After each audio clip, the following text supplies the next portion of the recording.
Police নিশ্চয়ই local হসপিটালগুলো দেখবেন। হসপিটাল মানে? হসপিটালের কথা কেন বলছো?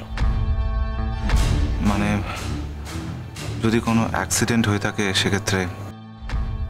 না না না না না না প্লিজ আদিত্য, না না না।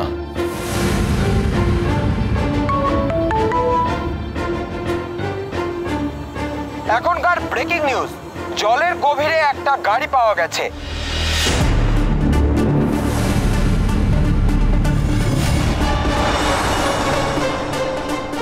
বাচ্চা। এলাকার মানুষজন গাড়িটাকে জল থেকে তুলেছে। প্রশ্ন উঠছে কে বা কারা আর কেনই বা গাড়িটাকে জলে ফেললো।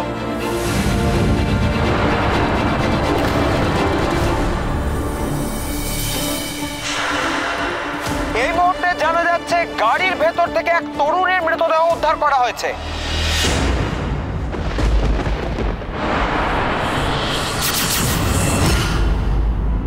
হ্যালো, আমি কমিশনার ভট্টাচার্য বলছি। দেখুন, সকালে আপনারা একটা নিউজ করেছিলেন, একটা বডি গাড়ি শুদ্ধ জলে ভাসিয়ে দেওয়া হয়েছে। বডিটি একটি ইয়ং মেয়ের। হ্যাঁ স্যার, ছবিটা আমাদের কাছে এসেছিল, কোনো লোকাল রিপোর্টারই আমাদের কাছে ছবিটা পাঠিয়েছিল। এখন সেটা ভেরিফাই করে দেখতে হবে কে পাঠিয়েছিল ছবিটা।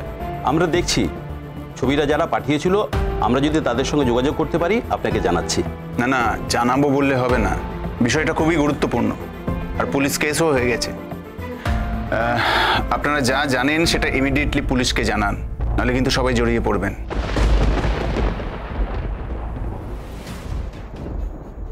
আমার সঙ্গে একজন পুলিশ অফিসারের কথা হলো, একটা বডি রিকভার হয়েছে, ওদের টিম খোঁজ খবর নিচ্ছে।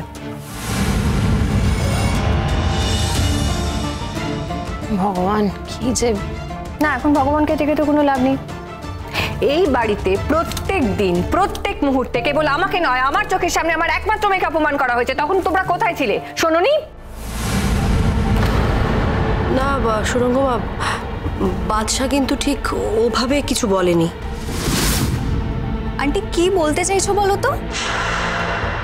আরণ্যক তো সবার সামনেই বললো যে ওই অপয়া মেয়েটার মৃত্যুর পেছনে কে কে দায়ী, শুনতে পাওনি?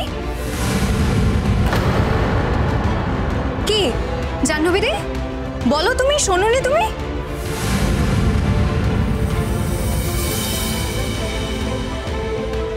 চুপ করে আছো কেন? এখন তোমার মুখে তালা লেগে গেল কেন? দেখো গরিমা, বাদশা যখন এসব কথা বলছিল তখন এটা তো তুমি স্বীকার করবে যে ও স্বাভাবিক ছিল না, ওর মাথা ঠিক ছিল না, এটা তো মানবে নাকি?